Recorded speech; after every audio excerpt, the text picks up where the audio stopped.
Today, I want to talk about gratitude. Gratitude for everything we have, because it's really what keeps us going. We can be grateful for the people in our lives that care about us, that love us, for a roof over our head, for a warm place to sleep, a warm meal, purpose in life. There comes a time when we're challenged to see if what we think and what we say is actually what we do. And so there's no time like the present to start being grateful for everybody. When we are grateful for each other, when we stand up for each other, there's nothing we can't accomplish. If fear over what we can lose overshadows our gratitude for what we'll always have, how do we change our perspective so we don't waste what little time we have left? How do we feel gratitude in every cell of our being so we don't lash out at others but seek them out with empathetic purpose? Gratitude has always been a main theme of my Mind of Critic books. Even though I'm at risk of repeating myself, a gentle reminder of its importance at this point in our collective history is crucial to our survival. Being grateful doesn't simply mean letting those we know love it on a regular basis. It means loving ourselves on a regular basis so we have the strength to bring healing to the world instead of destruction. We're in a collectively very strange place at the moment, a time when the health of our world is at stake, because some of us feel stealing rights from others is the only way we can gain them ourselves. When ego overtakes perceived personal deficiency, our worldviews become so dark we start believing others are forever trying to steal what we have. While we'd admit some thievery is afoot, we'd also admit the vast majority of us are trying to live our lives the best way we know how. Brainwashing ourselves into thinking everybody is trying to steal from us decimates our gratitude until everything is under our control, which by definition will never happen. We must fight against this conceived heist with all our might. We must use the goodness of our soul to see the goodness in others and all they can and will be, if given the proper support.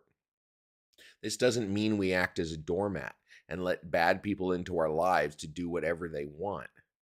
We very much need a filter to take the good and leave the bad, but we should never act so self-assured as to think we can't learn anything. There are so many lessons to learn, so many guides, signs, and symbols calling out to us, which we'll miss out on if we rely on our prejudices and biases to propagate our path. If we listen with an open heart, we will find what we're looking for. Sometimes we feel an ache in the very core of who we are because we seem to come up short, no matter how much focused effort we exert or how much positive energy we share. We must never give up, and we must never give in. If we still desire our dreams, if we still want what we constantly think about, dream about, and ponder about, we must feel gratitude that our dreams already exist. It's how we find the trail to their front gates. A better world will emerge when we allow a better us to bloom. If you like what you heard, don't forget to like and subscribe this video. Check out my website, BRYANRADZIN.com. It has information about all my books, my social media, my YouTube channel, and all the good messages I'm trying to spread out to the world. This is a time when gratitude and being thankful for what we have is everything. It's the light. It's the light we bring to the darkness. No matter how much darkness seems like it's overpowering, overwhelming, going to wash over us, and there's nothing we can do, there is always something we can do. The game that darkness plays is trying to convince us that we have no power. We have power. It's called gratitude, empathy, kindness, and just being good humans to each other. It's what we forget sometimes when we get so caught up and so divided that we only want our team to beat the other team. Well, we need to realize that we're all on the same team. And we need to feel gratitude for having the opportunity to re-engage that team, to put the band back together. Please be grateful. I struggle every day to try to be grateful for everything that I have, for everything that I am, and everything that I will be. And sometimes some days are harder than others, but that doesn't mean it's not worth the effort.